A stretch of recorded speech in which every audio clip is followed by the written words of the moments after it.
In this episode, I'm going to cover the properties within the parameter of the object HHD-Cornice.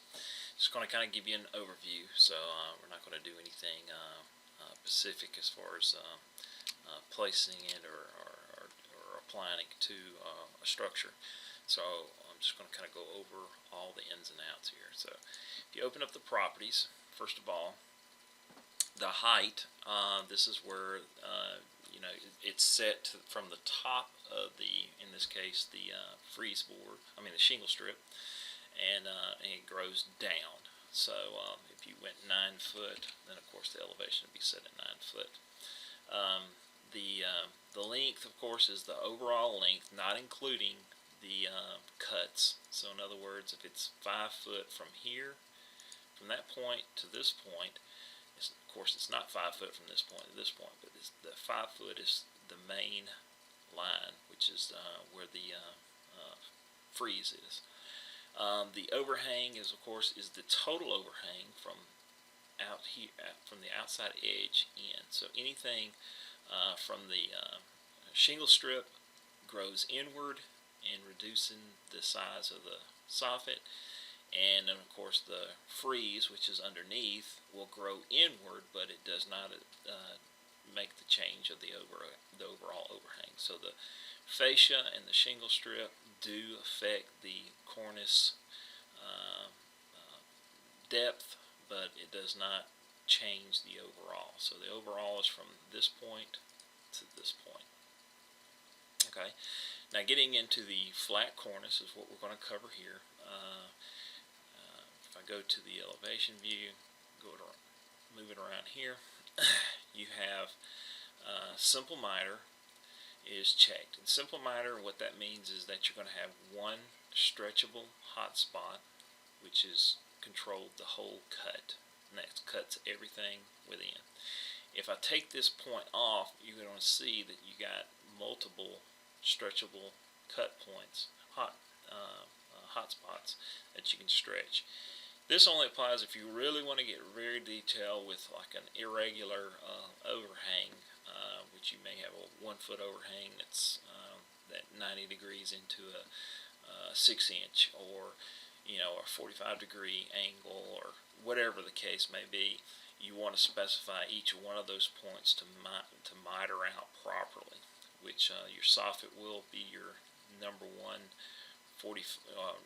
angle, and then you can specify your fascia and shingle strip, and then your frieze board, and your if you got an optional trim. Typically I keep that checked. Now rake cornice, if I go into here, rake cornice is, of course, what it is whatever you want to set that rake to be. So if you have a 10-on-12 pitch, then you put your rake cornice at 10-on-12. Of course, it'll angle that out as well. Then you get into, if you want to do this drop down, all this is it really gives more parameters you can check here. This right here is a rake cut 1 and rake cut 2. That's just what that is inside. If unchecking that or checking that will give you some more options to adjust. Your shingle strip, if I drop that down, of course you got a 1x2, and of course if I want to take this rake back to 0, and then if I wanted to specify, which I've talked about in another video about adding gutter, which is removing this shingle strip and replacing it with a gutter, you can do so by using the object, and then you can type in your own object, and then of course bring it in, and you can specify the width and the height. So we'll go back to changing that to a 1x2.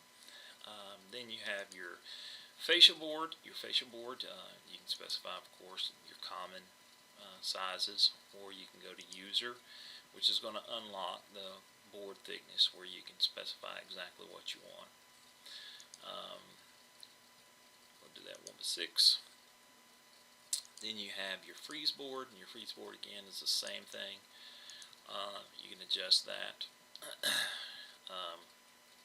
Custom horizontal cut, that's when you're doing a gable end, and of course the tail tip at the bottom of the rake is going to be the full height, and you want to match it up with the freeze or horizontal freeze, where you're going to have to do a custom cut to where it'll cut the bottom tip off to where it'll match up properly.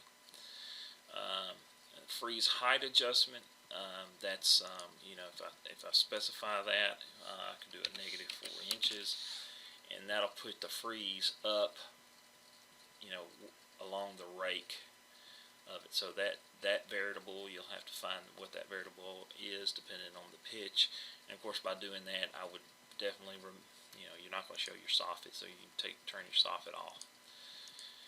So we go to 0 on that. Then you've got your siding blocking, and this is your subfascia. If you want to specify that, if you want to do a 2x6, you can do so there.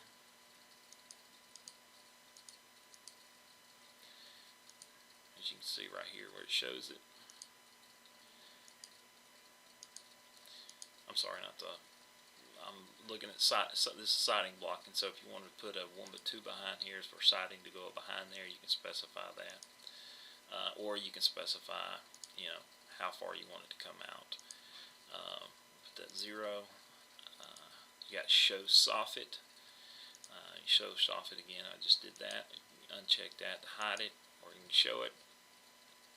Soffit thickness. You can specify the thickness of the soffit, and the soffit reveal. So it's a 1 inch. If I want to do 0, it'll flush it out.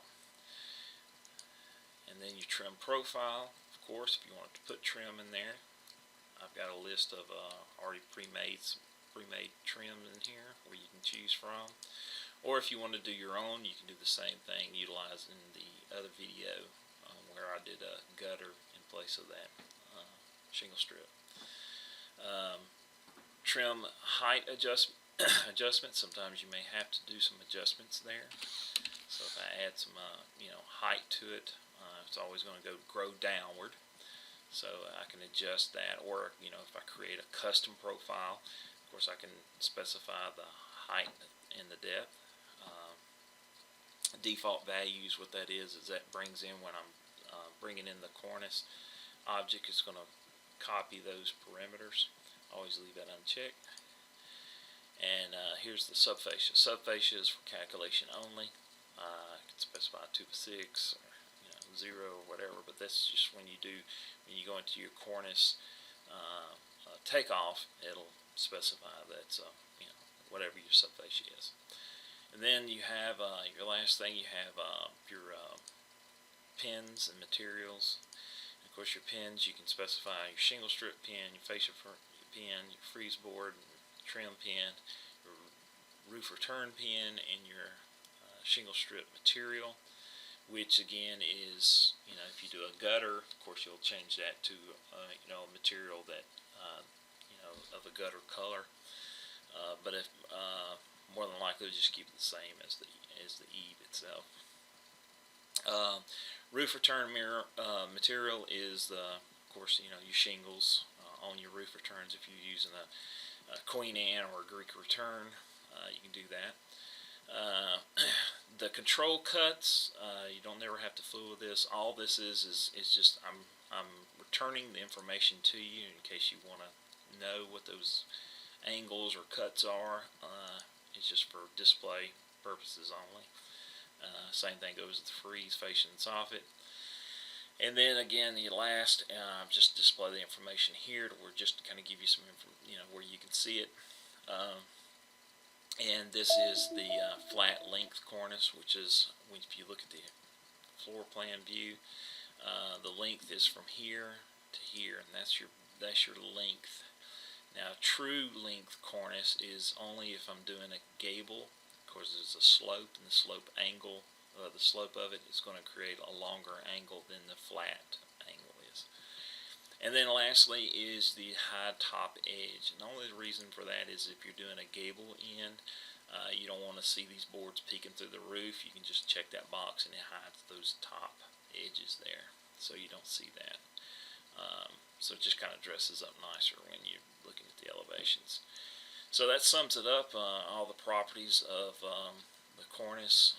If I go back at the top, just to kind of cover one thing out, you're going to have the different types. You got flat cornice. If I go to gable cornice, I can specify a roof pitch. And then of course you see that cut at the bottom there. That's at the bottom coming in. That's controlled by the connecting overhang. So if I put that 0, it's going to be boxed out there. And then those stretchable points too. So if I go to the elevation, there'll be a hot spot here and a hot spot there where I can stretch and do that angle. And of course that clip that I was talking about, the horizontal clip, is going to clip that breeze to where it'll match up going around the rake if you have a rake return. So if you take that off, or put that to 1 foot or whatever you want it. If I do a horizontal clip, you see how it clipped that horizontal. If I take it off, and what that's going to do is going to automatically clip what the horizontal board is. So if you're using a frieze that's 5.5 inches tall and you do horizontal clip, it's going to be 5.5 inches from that point up. So and there you have it. Those are the overview of the cornice properties.